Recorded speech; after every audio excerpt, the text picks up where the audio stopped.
Hello student, welcome to my channel. So student, जैसा कि आपकी बोर्ड परीक्षाएं नजदीक आ रही हैं और बहुत सारे स्टूडेंट ऐसे होंगे हाई स्कूल में जिन्होंने संस्कृत लिया होगा, तो मैं आपके साथ आज शेयर करूंगी संस्कृत का बोर्ड एग्जाम का पेपर 2022 का कि किस तरह से 2022 में संस्कृत का पेपर पूछा गया था। तो इस बेसिस पे आप अपने पेपर की तैयारी बहुत अच्छी कर सकते हैं। तो चलिए स्टार्ट करते हैं। तो देखिए, समय 3 घंटे 15 मिनट का होगा और 15 मिनट आपको पेपर पढ़ने के लिए दिया जाएगा। उसके बाद आपका जो पूरा पेपर है वो 70 नंबर में होगा। उसके बाद नोट दिया गया है स्टूडेंट।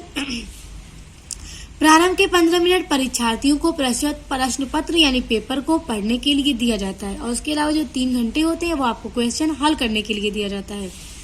तो देखिए, आपके क्वेश्चन में पहला सवाल आपसे पूछा जाएगा, निम्नलिखित गद्यांशों में किसी एक गद्यांश का हिंदी में संदर्भ सहित अनुवाद कीजिए। यानी जो आप संस्कृत की बुक पढ़ रहे हैं तो आपसे गद्य में से किसी भी एक गद्य के लेसन से एक पैराग्राफ दे दिया जाएगा संस्कृत में, जिसका आपको संदर्भ लिखना होगा कि ये किस लेसन से लिया गया है, आपकी बुक क्या है। इस तरह से आपको लिखने के बाद इसका पूरा हिंदी में अनुवाद करना होगा, क्योंकि ये संस्कृत में दिया गया है तो आपको पूरा इसको हिंदी अनुवाद करना होगा। तो देखिए, हिंदी में अनुवाद करना होगा तो ये तो क का हो गया, फिर ख है यहाँ पे। तो दो आपके पद गद्य से 2 दिए जाएंगे, क और ख। तो दोनों में से कोई एक आपको करना होगा, जो भी आपको आएगा। संदर्भ लिखने के बाद हिंदी में अनुवाद। ओके, अब दूसरा क्वेश्चन देखिए। उसके बाद क्वेश्चन नंबर 2 जो आपसे पूछा जाएगा वो इस तरह से होगा, निम्नलिखित पाठों में से किसी एक पाठ का सारांश हिंदी में लिखिए। यानी कि जो आप संस्कृत पढ़ रहे हैं तो उसमें जो आपके लेसन्स हैं, पाठ दिए गए हैं, तो उसी पाठ का नाम दे दिया जाएगा। 3 दे दिए जाएंगे, कोई भी 3 लेसन दे दिया जाएगा, नाम दे दिया जाएगा और आपसे कहा जाएगा कि तीनों में से किसी एक पाठ का सारांश हिंदी में लिखिए। यानी आपने संस्कृत में पढ़ा है तो संस्कृत में पढ़ा है तो उसका हिंदी अनुवाद तो आपने पढ़ा ही होगा, तो उसी कहानी को आपको हिंदी में लिख देना होगा, तीनों में से कोई एक। उसके बाद क्वेश्चन नंबर 3 आपसे इस तरह से पूछा जाएगा, जैसे देखिए, निम्नलिखित श्लोकों में से किसी एक श्लोक की संदर्भ हिंदी में व्याख्या कीजिए। तो स्टूडेंट ध्यान दीजिएगा, अभी आपसे क्वेश्चन नंबर 1 में कहा गया था गद्य का हिंदी अनुवाद कीजिए संदर्भ के साथ, यानी संदर्भ लिख के हिंदी अनुवाद कीजिए। मगर अब आप गद्य पढ़ रहे हैं तो आप पद भी पढ़ेंगे, यानी श्लोक, यानी कि जो कविताएं संस्कृत में दी हैं आपके बुक में, आपने जो पढ़ा है उसमें से आपको दे दिया जाएगा, 2 दे दिया जाएगा। दोनों में से किसी एक का आपको संदर्भ लिखने के साथ साथ हिंदी में अनुवाद करना होगा। तो देखिए, क दे दिया गया है एक और ख दे दिया गया है एक। अब इन दो लाइन में से आपको जो भी एक आ रहा होगा, आप इसका पहले संदर्भ लिखिएगा कि आपके किस लेसन से लिया गया है। आपकी हिंदी की बुक के संस्कृत की बुक से फला लेसन से लिया गया है और उसके बाद इसको हिंदी में आप अनुवाद कर दीजिएगा। उसके बाद देखिए, आपसे क्वेश्चन नंबर 4 इस तरह से पूछा जाएगा, निम्नलिखित सूक्तियों में से किसी एक सूक्ति की संदर्भ हिंदी में व्याख्या कीजिए। तो देखिए, 3 सूक्तियां आपको दी गई हैं। आप इनमें से एक सूक्ति का, यानी क ख ग 3 दी गई हैं, इन तीनों में से किसी एक सूक्ति का संदर्भ लिखकर हिंदी में इसकी भी व्याख्या करनी है। क्योंकि पूरा पेपर आप संस्कृत में पढ़ रहे हैं तो संस्कृत में ही आएगा, तो आपको बस इसका हिंदी में ही व्याख्या करना होगा।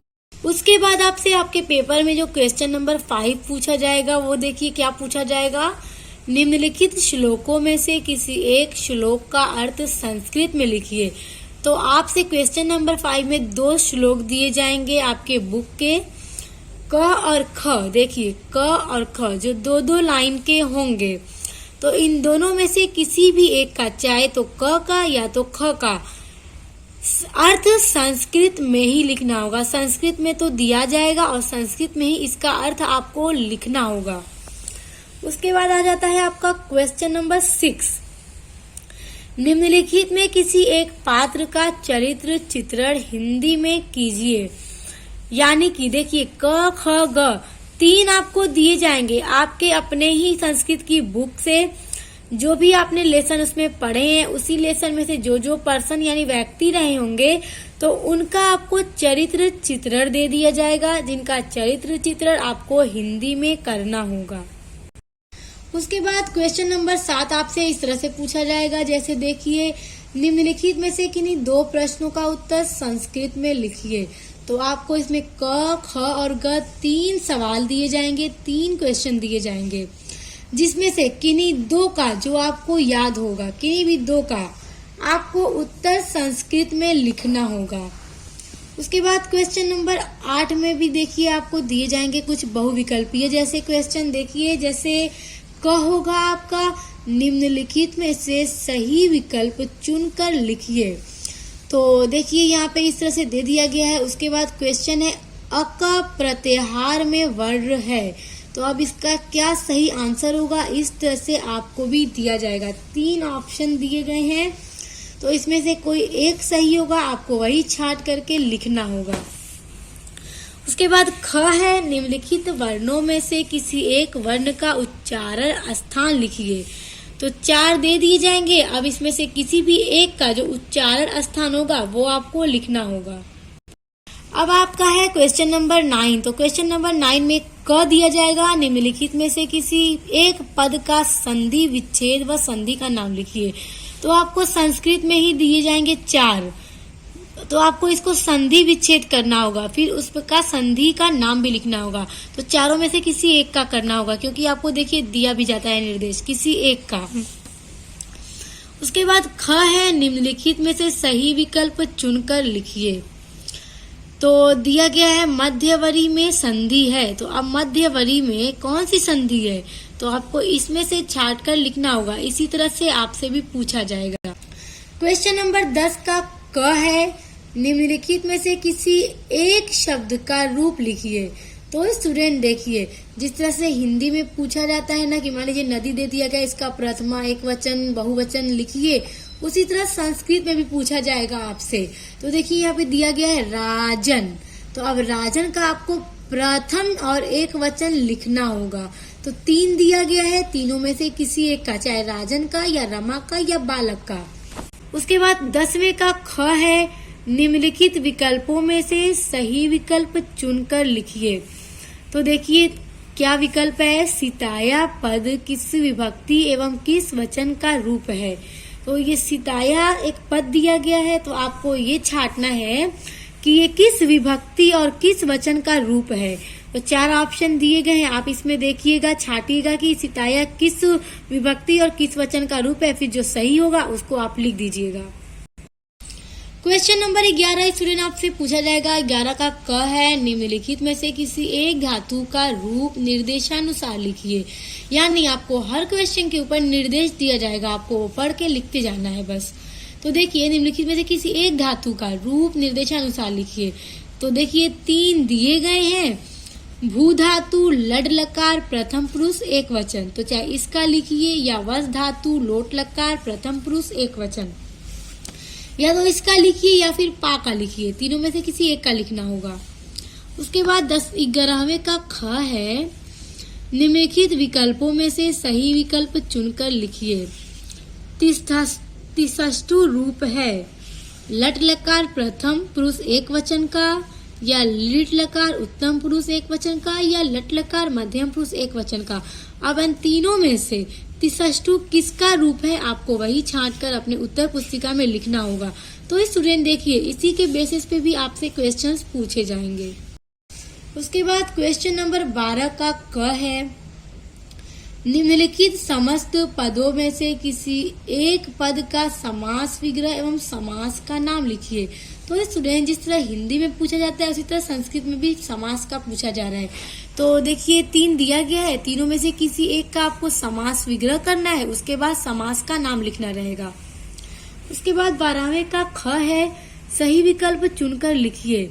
प्रत्यय में समास है, तो अब ये दे दिया गया है कि इसमें कौन सा समास है। अब यहाँ 3 समास दिए गए हैं, तीनों में से देखना है कि कौन सा समास इसमें लगा है, तो वो छाट के लिखना है।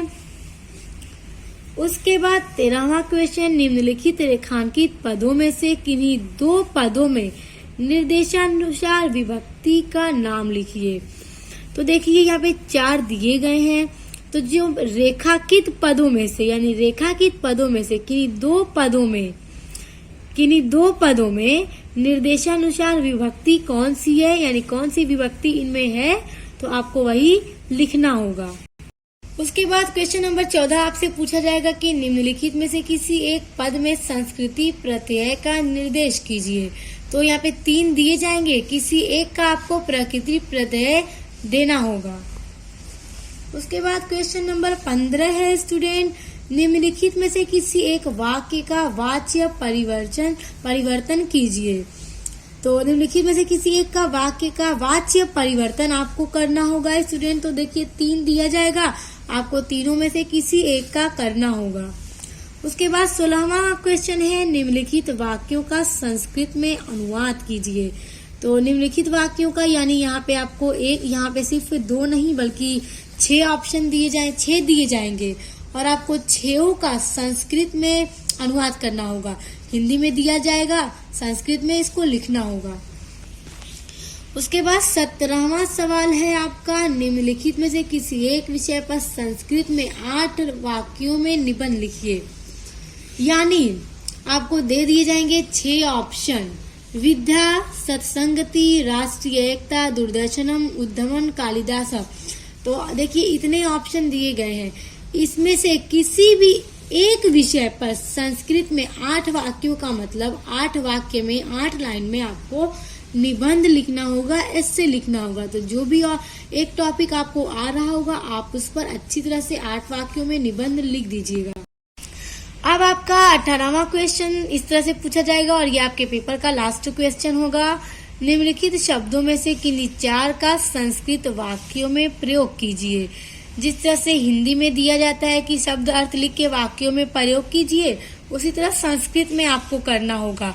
तो यहाँ पे देखिए 1 2 3 4 5 6 7 8 पूरे 8 दिए जाएंगे और इनमें से किसी भी 4 का आपको संस्कृत में वाक्यों में प्रयोग करना होगा।